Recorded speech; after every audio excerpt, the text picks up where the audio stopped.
right, so on Monday we read an article about the history of pandemics and how we've had several pandemics throughout history and our world has overcome them.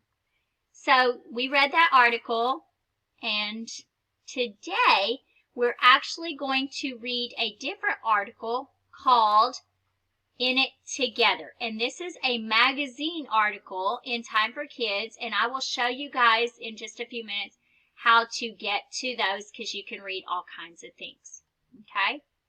And learn different magazines about all kinds of different stuff.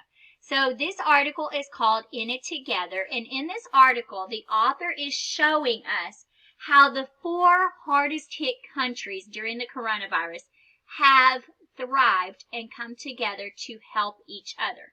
Now, if nothing else comes out of this virus, it is the fact that, or nothing else good comes out of this virus, we have learned to come together as a world, as a country, as a nation, as neighbors. We've kind of all put our differences aside and realized we're in this together, so let's do it, okay? Let's just be nice and work together so that this can be done, okay?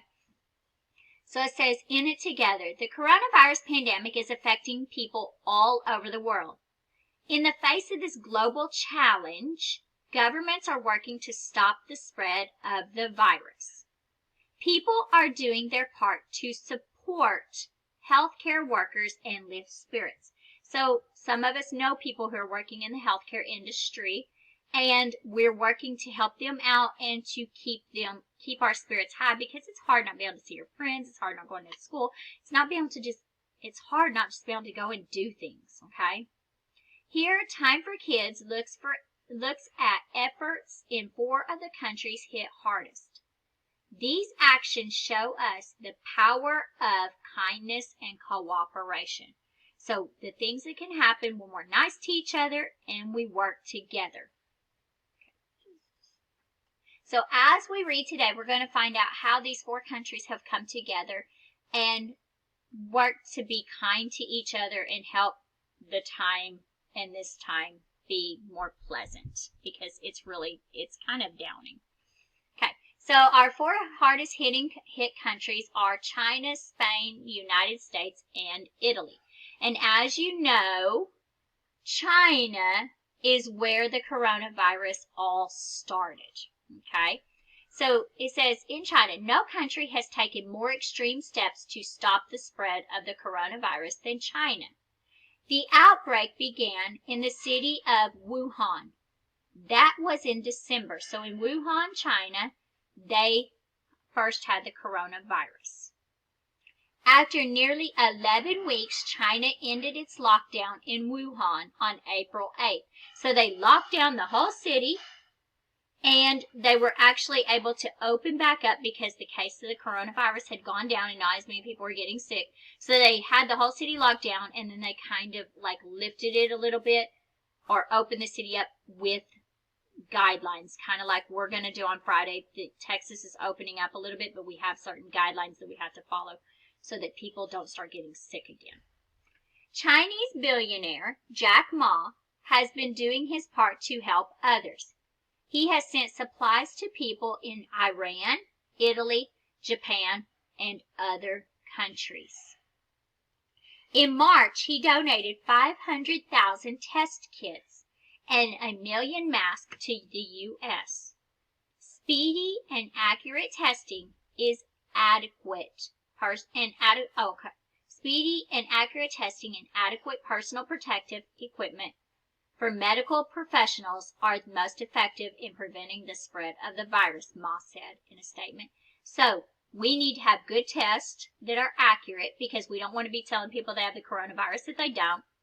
But we also don't want to miss someone who has it, and then they'll go out and spread it to other people. Jacqueline, do you have a question, Love Bug? No? Okay. So we were also running out of masks. Okay, there was like this, it was all over the news. They didn't have enough masks for our medical professionals, and so people have started making masks, and he donated 1 million masks to our hospitals. Okay, and right here in this picture It says these volunteers are checking in. A volunteer registers an elderly person at a hospital for COVID-19 patients in Beijing, China. So this person here is a volunteer, and they're checking this elderly lady into the hospital because she probably needs help. Okay? And now let's move to Spain. You can see in this picture here that they're helping to make masks. So everyone's sitting around their sewing machines and they're making masks. Spain ranked second in COVID-19 cases behind the U.S. Data from April 13th showed about 170,000 infections there altogether.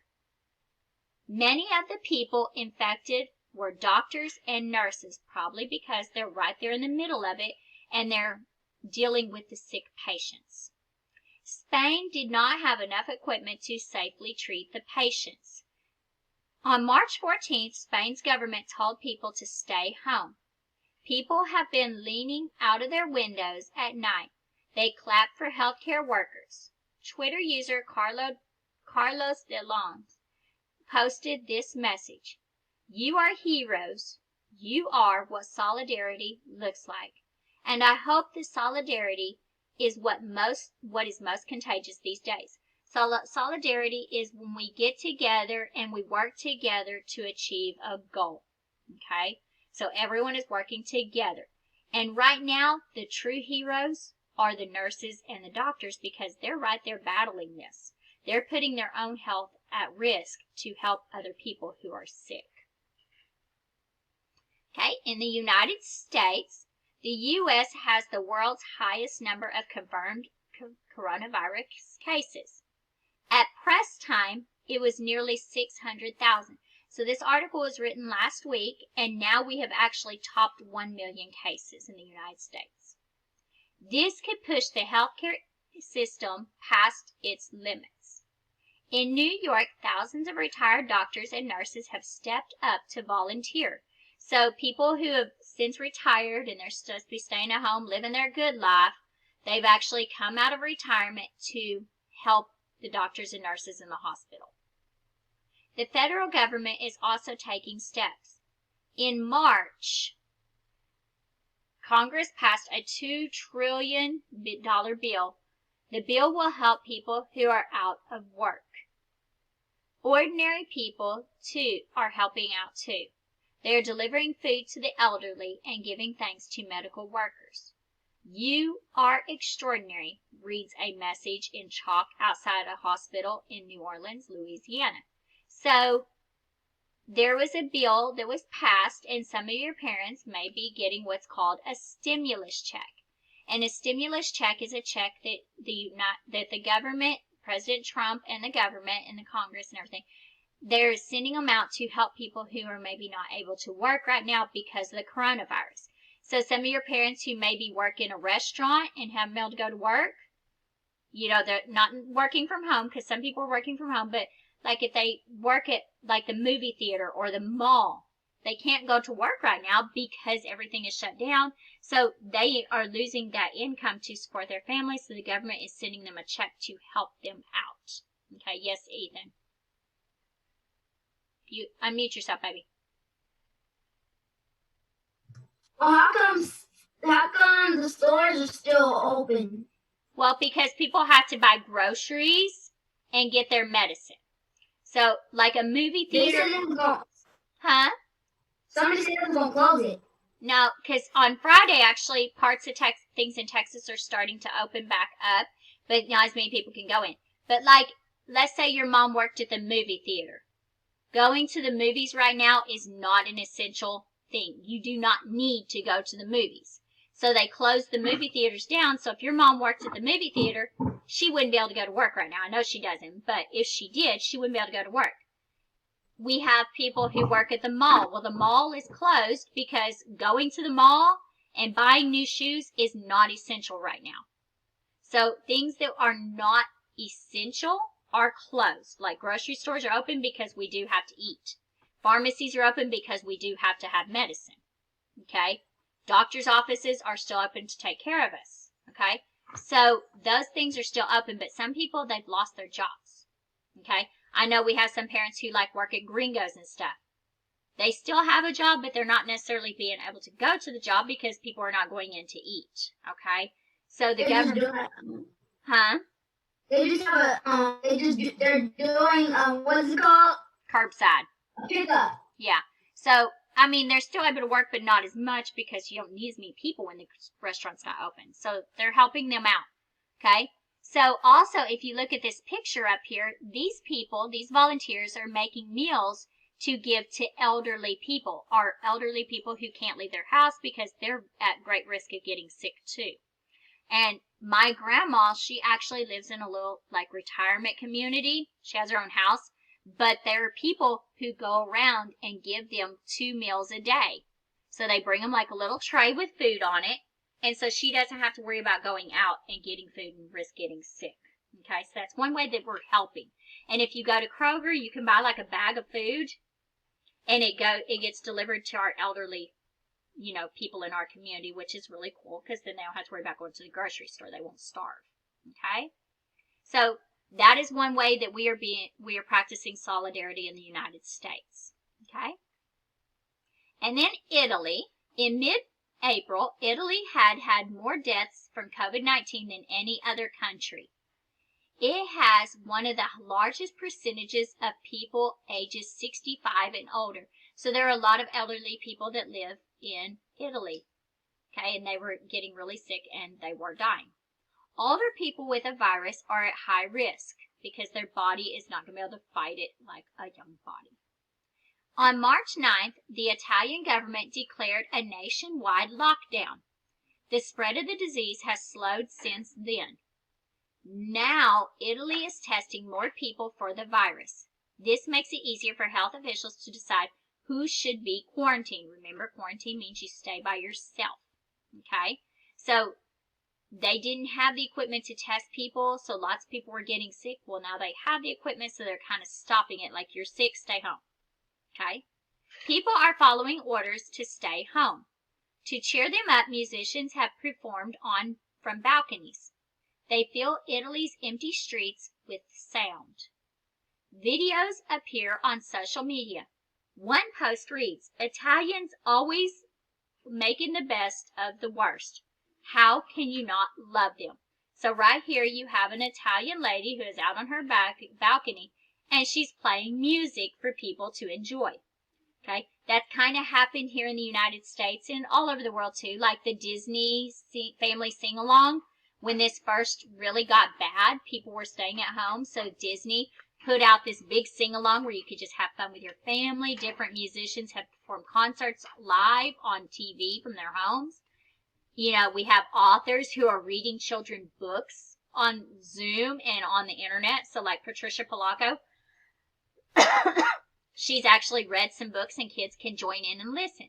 So it's one way of us keeping our spirits high because it can be sad not seeing our friends. I mean, y'all have not seen your friends in a month.